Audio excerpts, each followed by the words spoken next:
Welcome, everyone, to a high impact show with our incredible, powerful Men Today mentor experts, High Octane. Because today we're speaking about high ticket sales, how we all need to have them in our value ladder, but they do sell differently. And today we're breaking it all down. So let's get to it.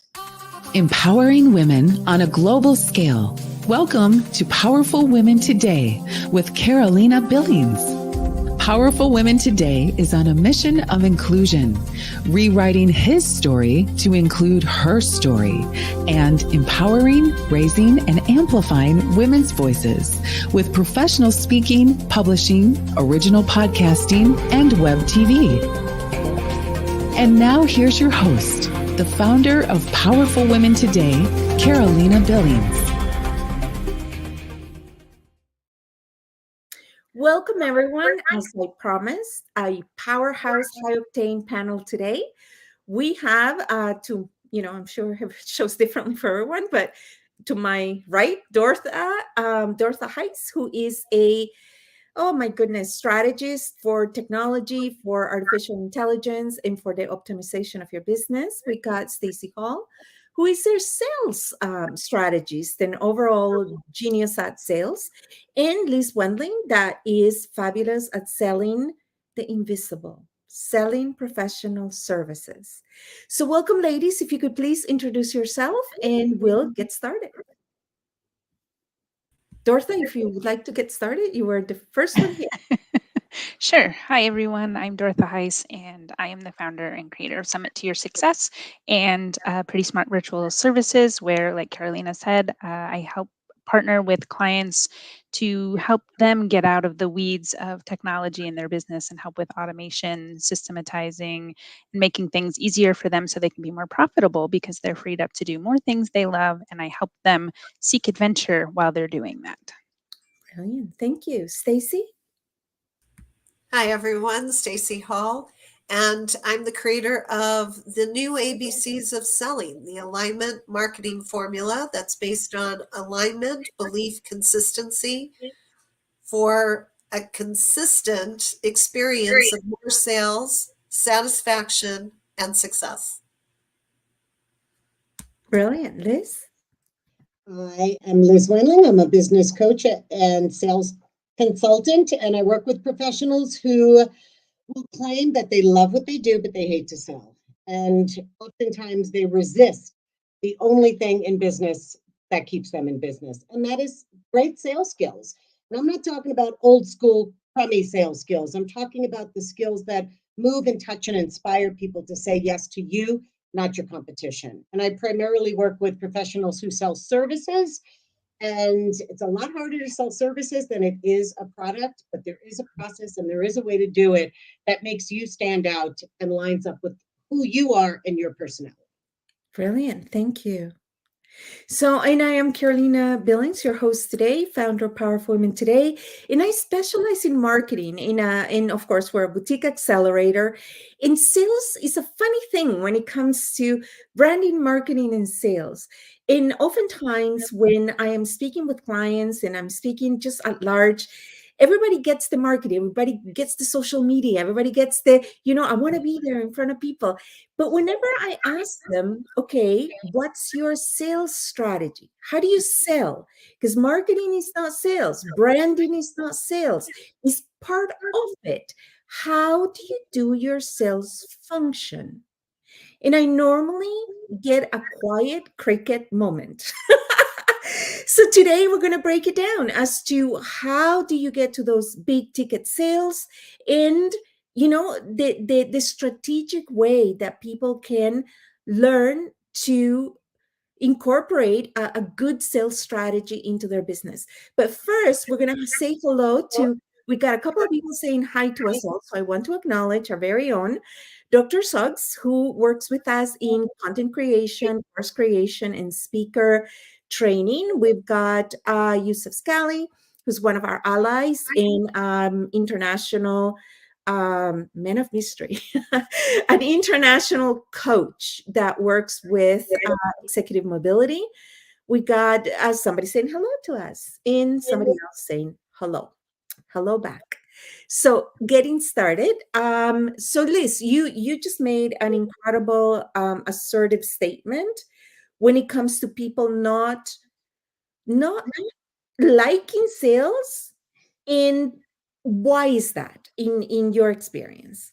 Oh my gosh, it's mostly because of what they think selling is because they think it's like the old school selling, like 1985 selling. And oftentimes they think they have to be pushy, salesy, aggressive. They've got to tell all about their products and services and get someone to close. And that's, you could think that's what selling is, and you can keep yourself stuck in that old mindset and that old skill set. That's not what it is. Sales is nothing like that these days.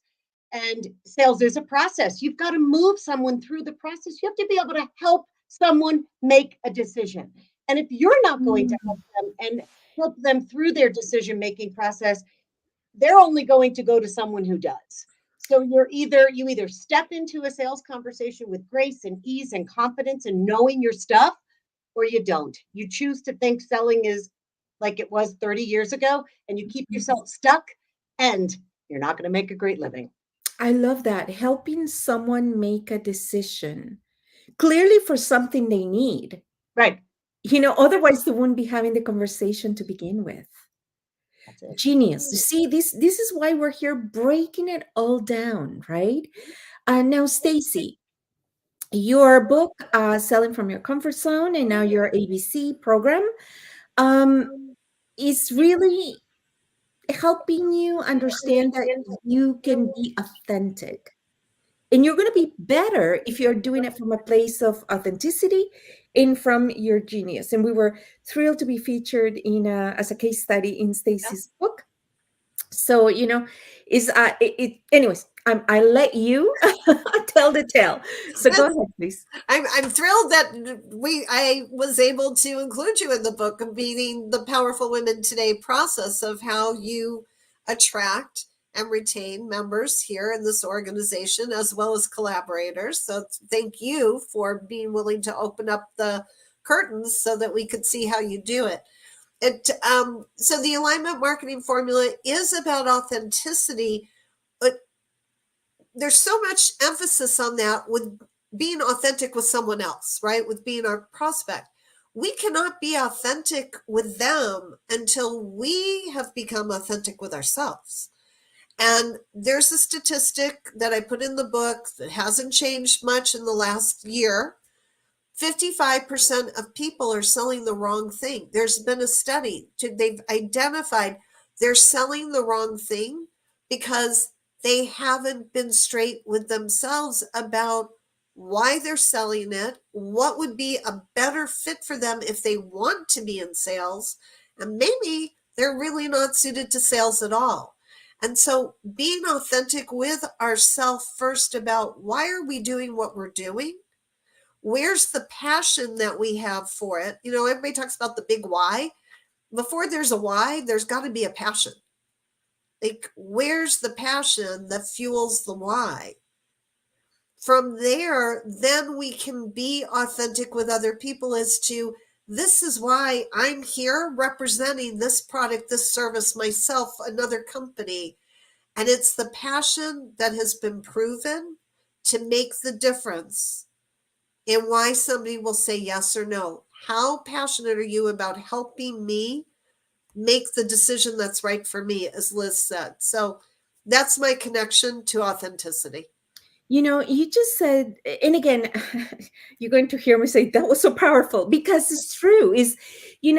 We meet a lot at Powerful Women Today, and we have a lot of collaboration, a lot of sessions, but each time we bring a panel together, it just opens up a different chemistry each time, right? And it kind of like builds into each other's comments, because what you just said about selling the right thing, because take a hairdresser, right?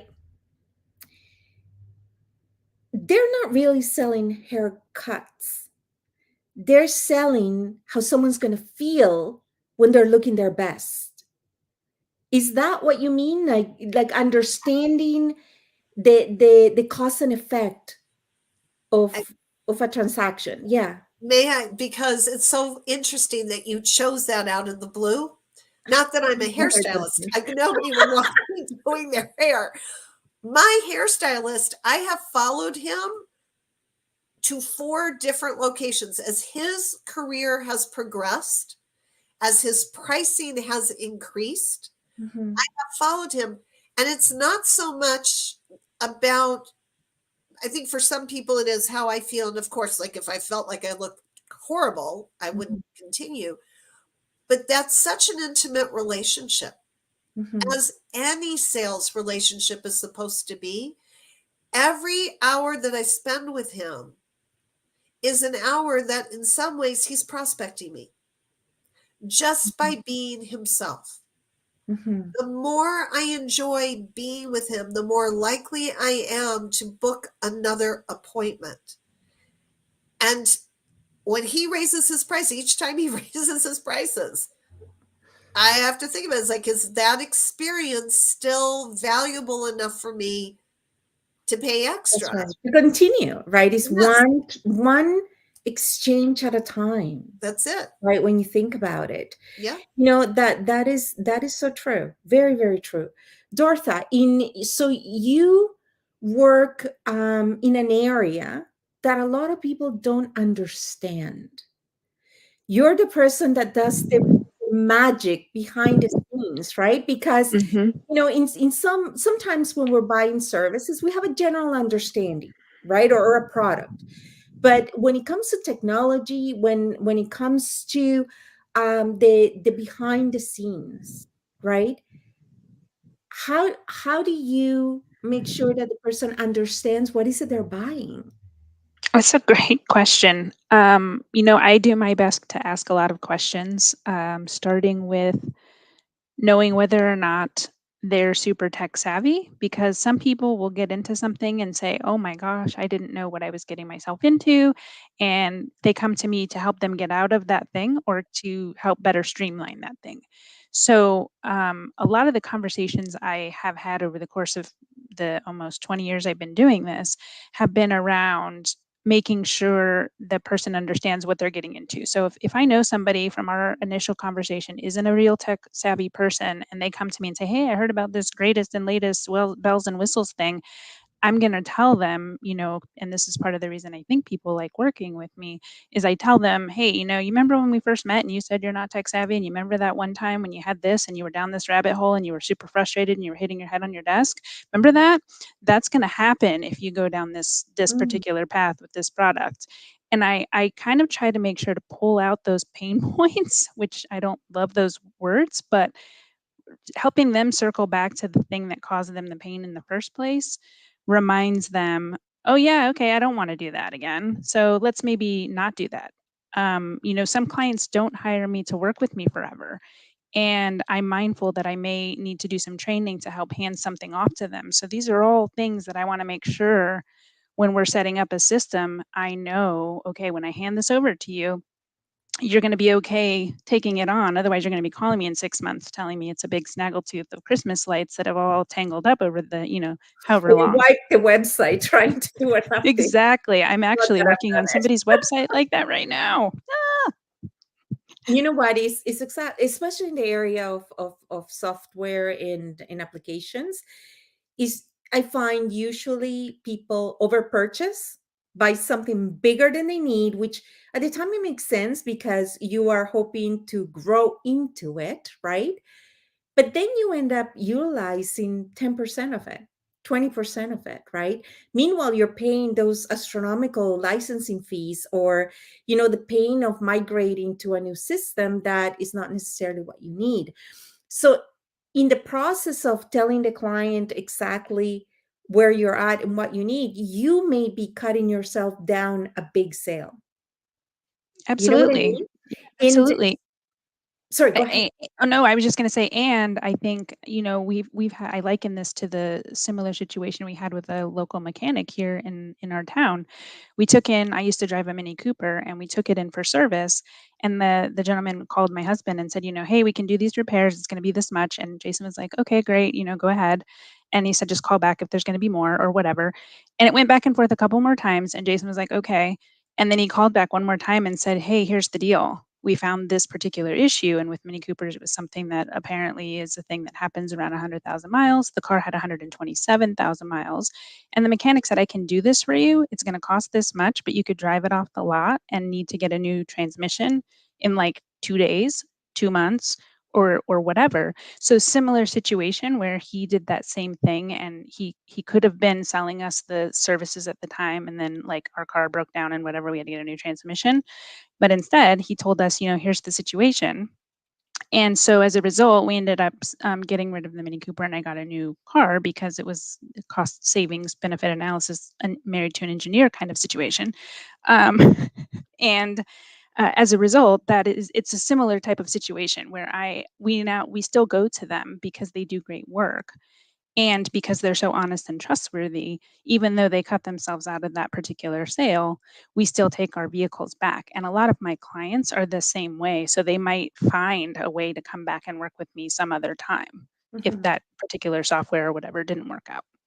Yeah, and that is something to consider. Like, the fact that you are being truthful and transparent, right, may get that client to come back. You know what I mean? And just because somebody cannot afford the big ticket item now, right, is always good to break it down into what can you afford now, right? And then build into what you need, and then see if it's a fit. Because, if your service because here's the thing, as brilliant and educated and amazing that we all are, we don't know the behind the scenes for every facet of the business, right? So we may not understand why something costs so much.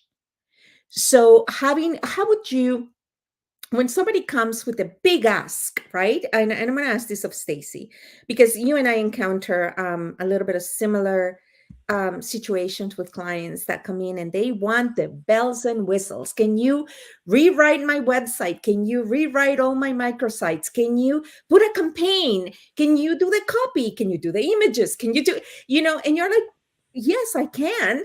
And then you go back and then you put, the entire proposal together. And then it's like, sticker shock, right? So how do you handle that in your expertise? Okay, so I could do that. I don't do that. Is what my approach when somebody wants to work with me. Before I even have a conversation, an actual person to person, face to face conversation, I'm asking a lot of questions. I always say, if you want your business to grow, learn to be nosy. Ask lots and lots of questions. Because usually, if somebody's coming to me, they've worked with a coach before, they've had support in some way before. I want to know, why didn't it work out? Or if it did work out, then why are they ready for another one? What have they spent in the past? What worked about their past experiences? What didn't work about their past experiences? Because I'm actually interviewing my prospective clients. And that, I don't know if it's just because I've gotten old. I've been in business long enough. And I'm no longer giddy when somebody wants to work with me.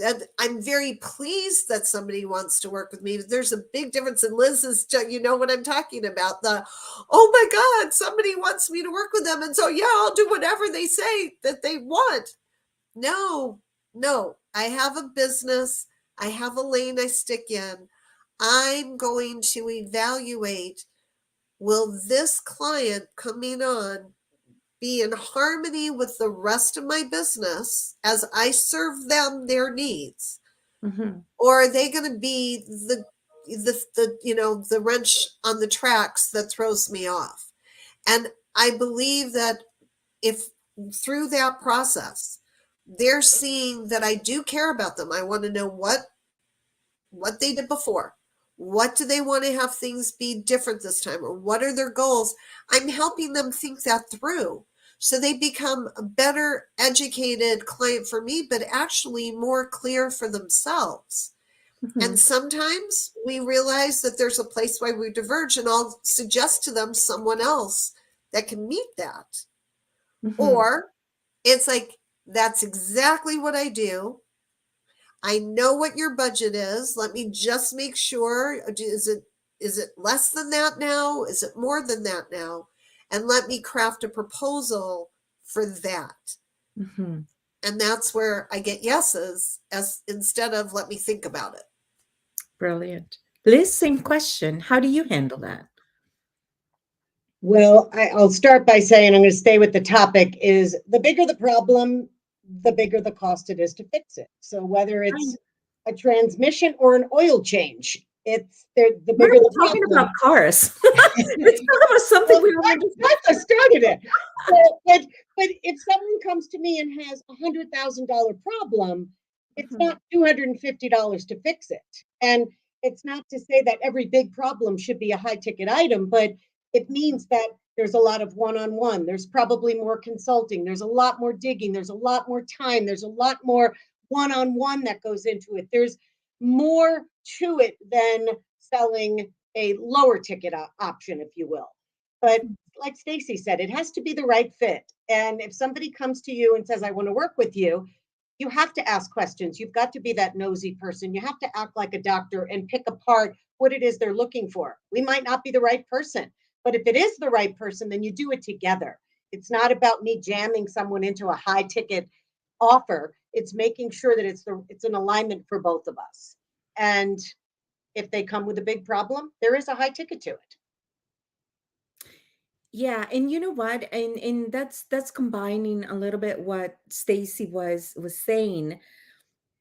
When someone when someone approaches you, having that conversation that is not even sales yet, right? Is I want to know how much you know about your problem, right? Like what is your understanding of it? Because if you don't really understand the solutions that are possible and available, you're not going to understand how my solution fits into the ocean of other solutions. And that's Right. our job to ask those questions that uncover that. Because sometimes people think they have one problem, but there's 7 others that need to get fixed before they fix the solution they're coming to me with.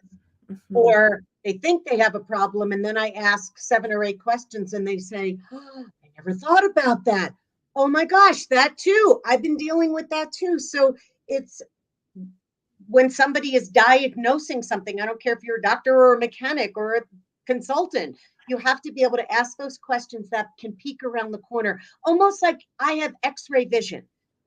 Are you also experiencing this? What about this? Oftentimes when I see this is also happening. And they're like, oh my God, what are you, a fly on the wall in my office? Yes, that's it. So you're helping them get to see the real cost of the problem they have and the real pain of keeping that problem. Yeah, and you know what we're experiencing as you're saying about the cost and the opportunities and alternatives and how it's almost like a mini supply chain, right? Like, and this has to be in place for this have to be in place for this have to be in place and such. And what I'm encountering a lot, because I've been doing a lot of work, and actually Dorothy and I work on that project together, of artificial intelligence for entrepreneurs, right? And in one part that is, I just had the conversation with someone, not sales conversation, but just part of research, and they were saying, AI is now making it so easy for everybody to do their own work instead of hiring or outsourcing, say graphic design, right? And I was thinking about it, and it's like, you know what? Yes, and if you're not a creative person, it doesn't matter what artificial intelligence is put in front of you. Your brain is not wired creatively. It may be wired, more right brain, right? Or left brain, sorry, more methodical, more linear, more operational, and you're just not a creative person. And that's okay, right? So just because technology make something easy, like now you can create a website without coding, right? That was WordPress, the first kind of taste that we had that anybody can do a website. Well, yes and no, right? So just because technology is facilitating, just laughing, just because technology is facilitating something to be done in a different area, because it just happens that graphic and marketing and that is going under a renaissance with artificial technology. But just because it's become democratized and in the ease of use is there, you still need to have the natural competencies to make it happen, right? Just because you have a super fast computer doesn't mean that you can make brilliant contracts if you're not somebody that knows how to do a contract, right? How to be an architect of a contract. So we have quite a few comments. So I just want to acknowledge that. It says, that's the job of us to ask question, peeling back the layers of the onion. All of a sudden, it is uncovered, all the light bulb go off in the moment when you know you have a solution for the problem. And that's such a sweet spot. I'm not able to see who the person making that comment is, but thank you. That's brilliant. Isn't that Judy? Oh, is it Judy? Isn't she the one that shows up generally as I don't know. LinkedIn user? Is that Judy? We don't know. Yusuf, of course, the diversity of the examples that we are bringing in, from hairstyles to car mechanics. That's us, Yusuf. We are all over the place. And then there was a brilliant comment, and I think this is Sarah. It's not disclosing the user, the LinkedIn member, but it says, a beauty stylist, image consultant. It is truly a very special relationship. I don't just sell makeup. Absolutely. Absolutely. And if that's not Judy, you're bang on. A new friend of ours. So I want to acknowledge it is Sarah. We know our own, like we know our own. Okay. So brilliant. Now, there are other ways of doing high ticket sales. And that is the aggregate, which will be etched on my tombstone. Leveraging the aggregate, where you can do a lower ticket price sale in large quantity. So an example of that would be, if you approach a professional association, for example, and you have a fabulous micro course or a fabulous update on some technology or something that could benefit their membership, and you approach it and it's like, you know what, is $19.99, $49.99, $99.99 a license, but you're selling 100, but you're selling 200, right? All of a sudden, it's a big ticket sale. How do you guys do you guys do those kind of transactions? And how do you begin to approach it? So Stacy, you're nodding, so you go first. Well, I have this philosophy that I believe everybody here has, but on the panel, I just want to make sure everyone watching has it as well. People have to get to know us, they have to get to like us, and they have to get to trust us before we can really even make offers where they understand that we understand them and we're making an offer that makes sense for them. Giving the opportunity to have experiences with me is really important. Now, I can lower my price when there's more people there during the same time, group coaching, so to speak. So that's how I approach it. I will often do a free webinar to introduce a topic. And during that free webinar, I'll invite people to come over to a group experience with me where we delve in deeper. And that could be 1 hour for multiple days, usually not more than 5 days. And over that period of time, they're understanding more and more about my perspective. And I'm offering actual information. It's not a sales pitch at all. It is content driven. At the end, and I incentivize my folks, if you participate every day, if you drop a comment, if you ask a question, if you're here each day of this experience, then I will give you a private session for about 20 minutes at the end. I'll invite you to have a private time with me. And that's where I get to do 3 things. Find out what they enjoyed, if they enjoyed anything about this longer term experience with me that they paid for, what they still would like to have answered that I did not cover during those experiences, didn't promise to cover, but didn't cover, and what more they want. And then the opportunity to say to them, if you want this, this is how you can have me support you in getting it. And then where they're going to is a higher price ticket.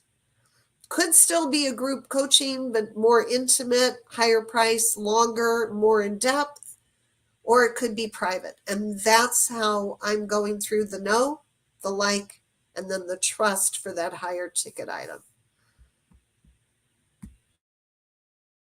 You're muted at the moment. Yes, I am. Okay. Technology, darn it. You and I have had conversations about a different, because there's more than one way, right? So another way to get to the know, trust, and like. What are alternatives to that? Well, and in the past I have done that, and giving people lead magnets or recorded videos and that sort of thing. You can do all of that. Having a group on LinkedIn where you're dropping content, or a newsletter where you're dropping content and then engaging with people. And in this particular period of time,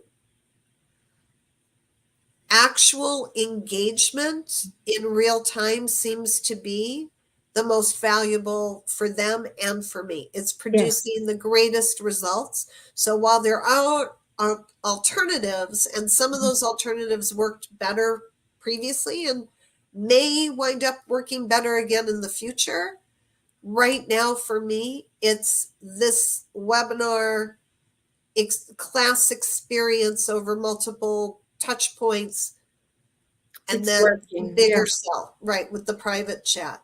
Yeah, and that's what you just said, that is working for you right now, because in the last 3 years we've seen that in consumer behavior, right? And we always need to keep very close attention to to the change of a demographic, right? To a disruptor, to external variables that come in and all of a sudden shift things, and keep trying different things. Just like Stacy said, right now this is working, but if suddenly there's a shift for whatever reason, a new platform, whatever, be prepared to keep, it's almost like cooking, right? Be prepared to keep adjusting the recipe a little bit.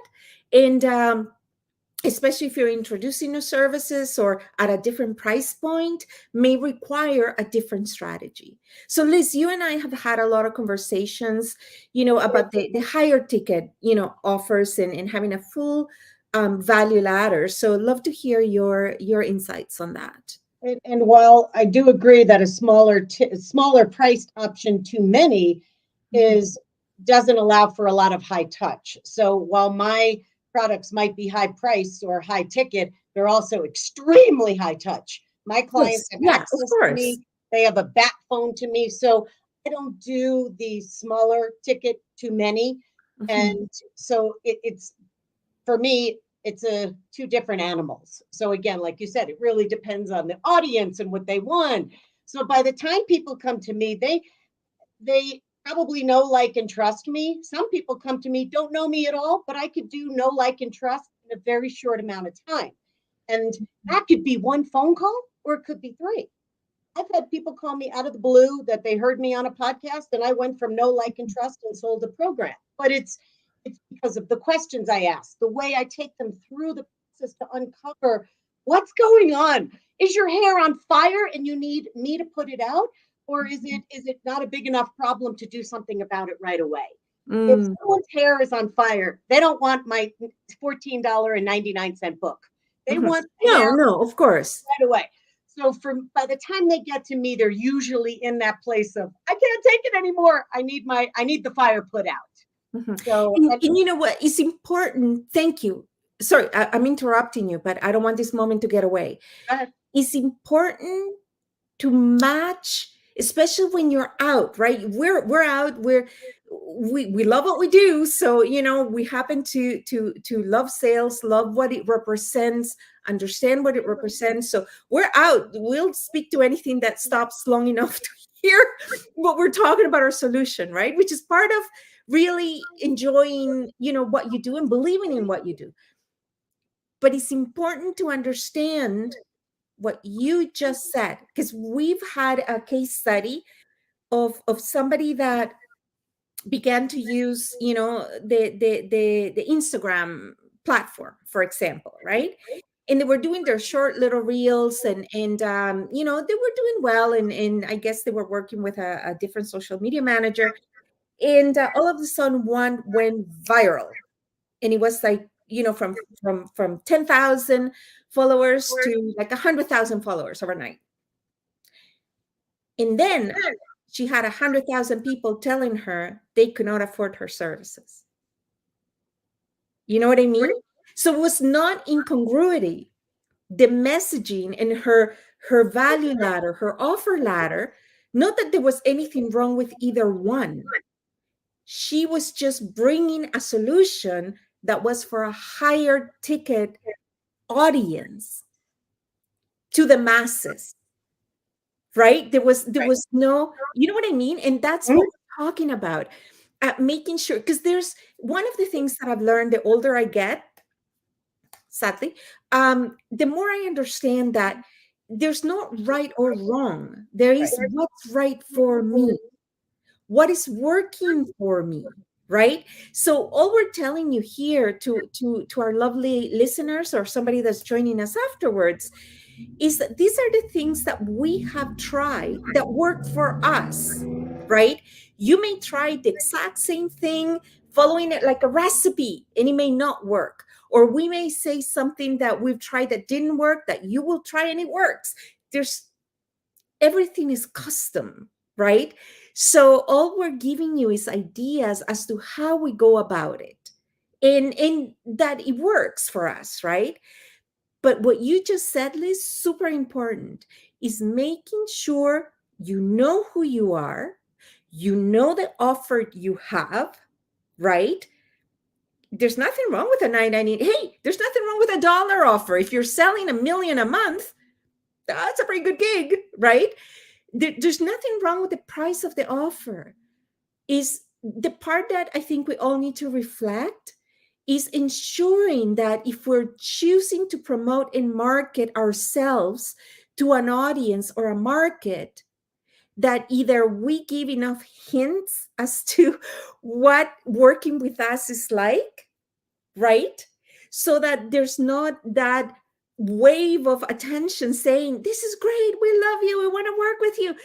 And you're going, okay, well, $1,000 is my entry, or, I run a family office. If you don't have $1 million in, 401k, I can't touch you, right? Like, there needs to be enough disclosure that you're helping people self-edit and self-evaluate.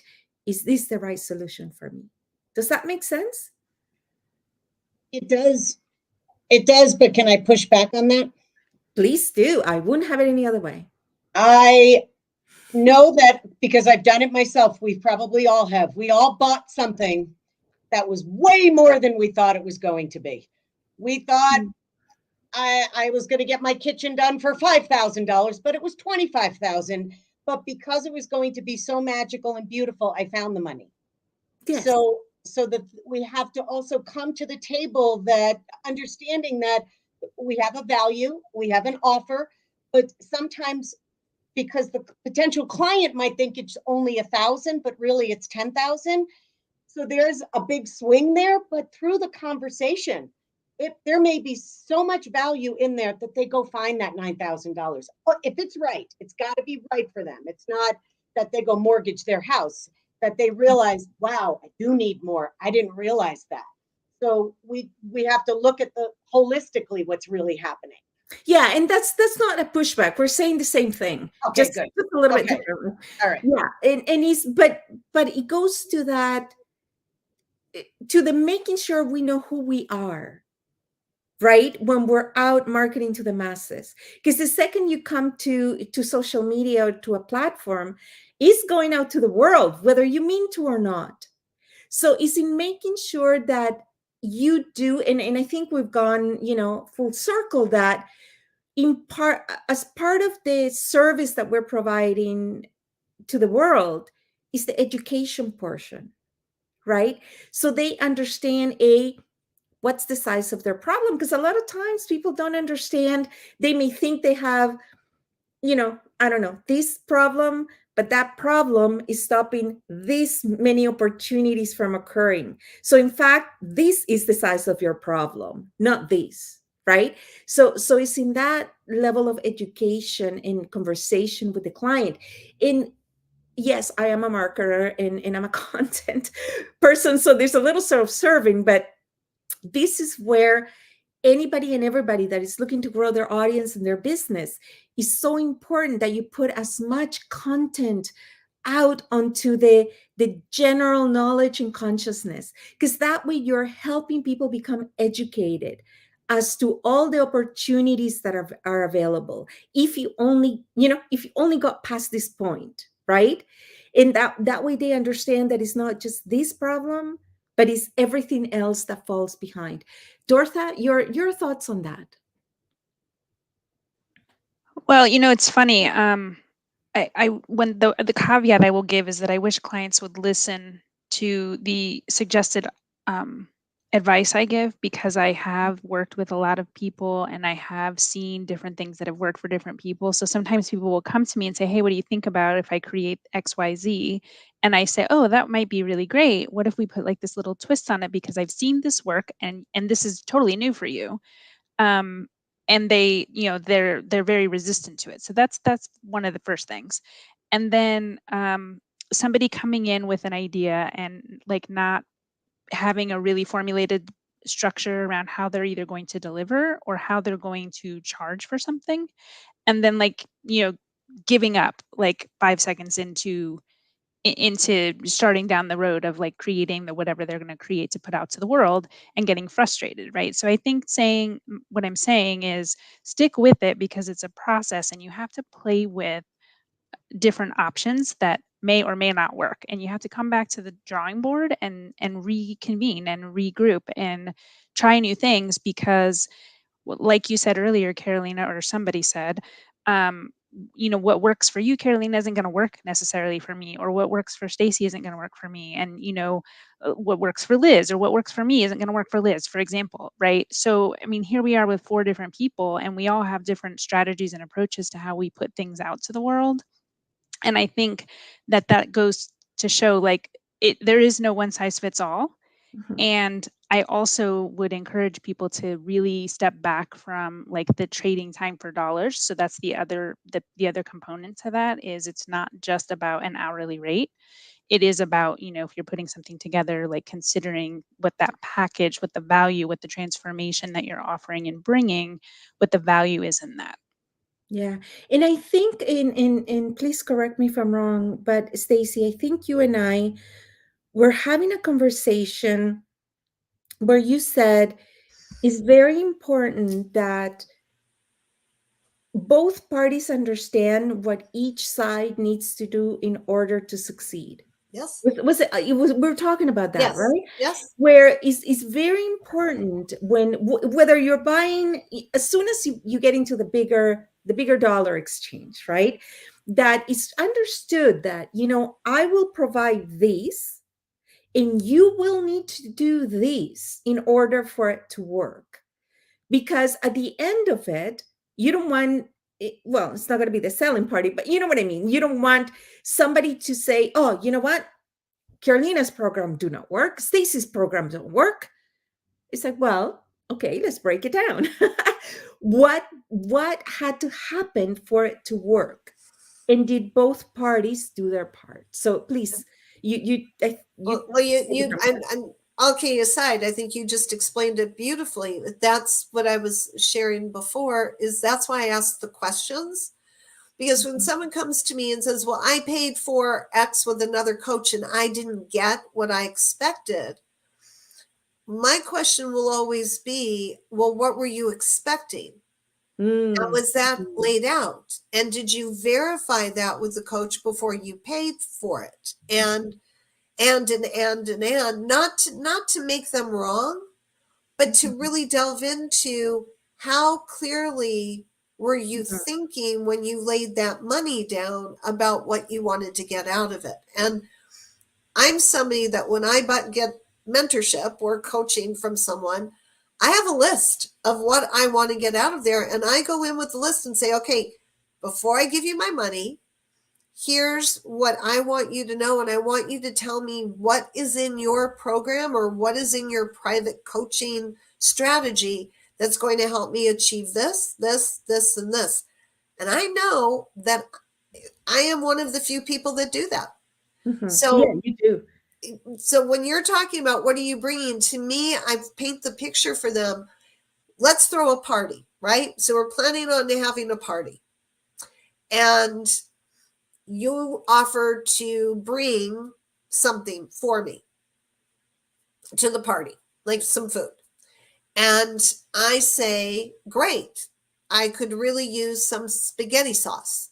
And we were going to serve spaghetti, and I don't think I have enough sauce on hand. Can you pick up some spaghetti sauce? And you say, yes, I absolutely happy to do it.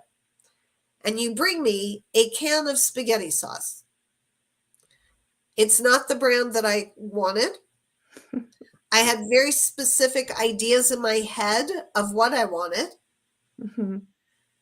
And I say to the other person before we commit, it's like, now who was at fault for bringing me a spaghetti sauce that I don't really want? It's not Carolina. Never, Because all Carrie. I said was, I need a can of spaghetti sauce. And what I really meant was a jar of spaghetti sauce. And what I really meant was a 16-ounce jar of spaghetti sauce that's gluten-free and has no vinegar in it, right? And I really wanted 3 jars of it. But I forgot to say all that. Yeah. So Yeah. this is what I talk about. It's both parties have to be responsible. You got to tell me what you really, really want. Kind of like the Spice Girls, tell me what you really, really want. And I'm going to tell you whether I can really, really do that. And if I can, then we've got a match made in heaven. Yeah. And I think another important point when you were just saying that, um, is really asking if your client's working with someone else. Like, who else is your support team right now? Who else is your network? Who else is your strategy? And I'll tell you why. I was working with a client on another, again, marketing, right? And she had a business coach. And so I don't touch, that side of consulting for that particular client.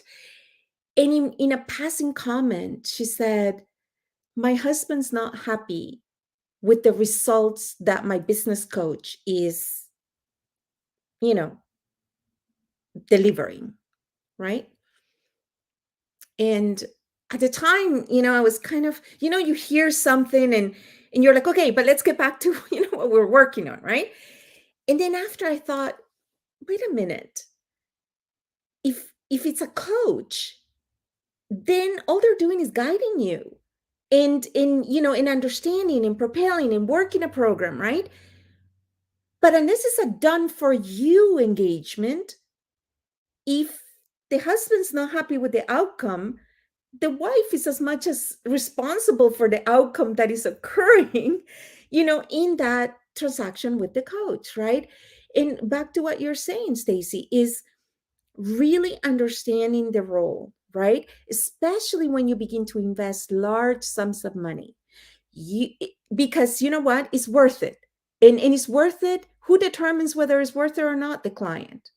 You know what I mean? Because there's been sessions that I've had in coaching where I think I was just, the Euclid of coaching. And the client's like, meh, I didn't get anything out of it. There's other times that I really, I almost don't want to take people's money because I got like, I don't know if I was able to help you, right? And then I'll get feedback from the client like, oh, this was the best. You changed my life. It's like, okay, right? Because everything occurs, when, especially when it comes to coaching, right? If there's not a solid, specific, measurable outcome out of it, a lot of it happens, in the perspective of the client, right? So it's so important, especially the more you begin to invest, that you understand the role, that you understand the milestones, right? The checking points, like, are we at this still together? Like, any questions, anything? Because we certainly don't want to go all the way down to the end to only to find out, oh, I stopped understanding what you were talking about 5 sessions ago. Right. And it happens, and we have some comments from one of our own here. Let me just see, Judy. She was saying clear expectations on both sides is critical. Yes, absolutely. And yes, sorry, I'm seeing comments from you guys are commenting too, so I need to know which comments are from our audience and which ones are our replies. So, any thoughts? We're coming to the top of the hour. We are Powerful Women Today. So, what can somebody do today when they are thinking of, buying a solution? That's really what you're doing. You're accelerating the solution, right? By procuring the knowledge, procuring the services. What can someone do today to begin to know where to start? So we'll go reverse from where we started. So Liz, if you could get us started with tips how somebody can discern whether a coach or something they can do to move the needle. I need you to be a little more specific around what? When thinking of procuring high ticket services. Okay. Still not clear.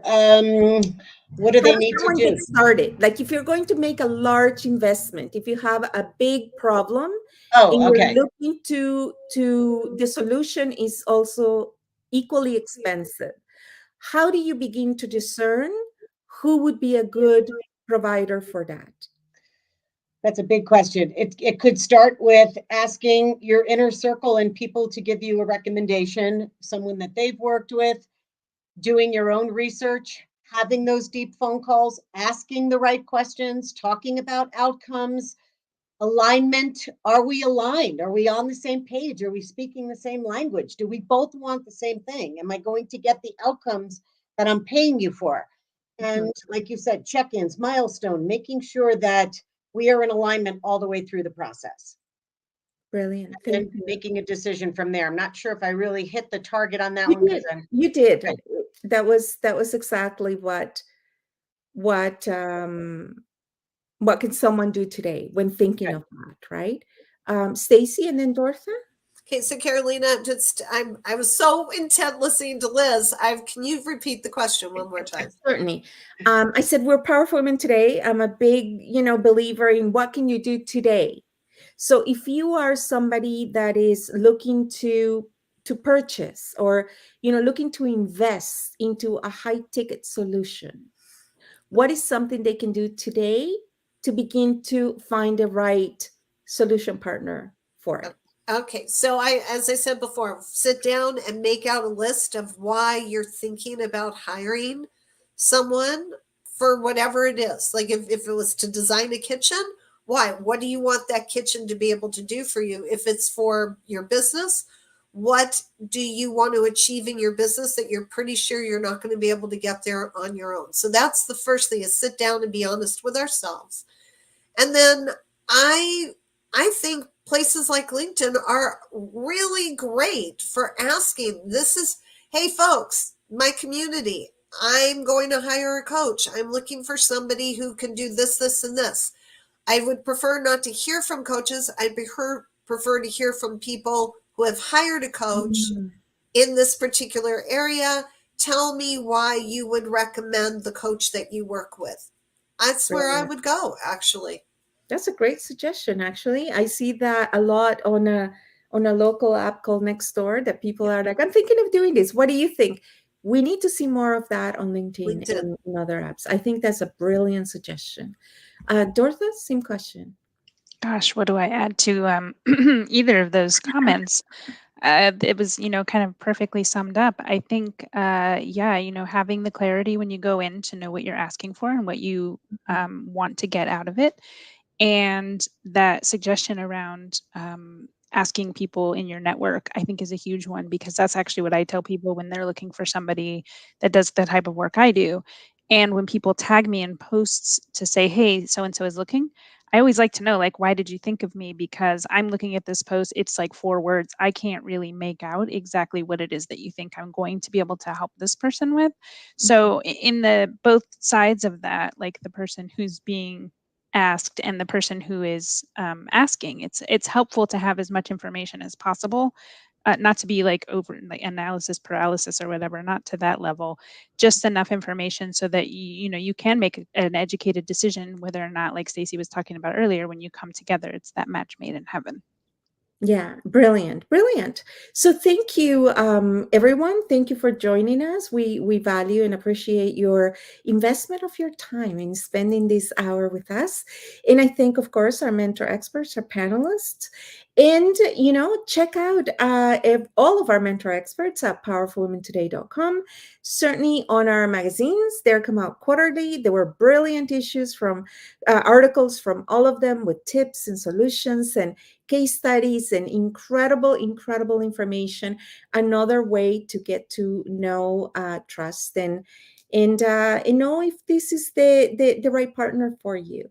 So thank you, everybody. We value your being here, and we wish everyone a great night. So thank you so much. Until next time.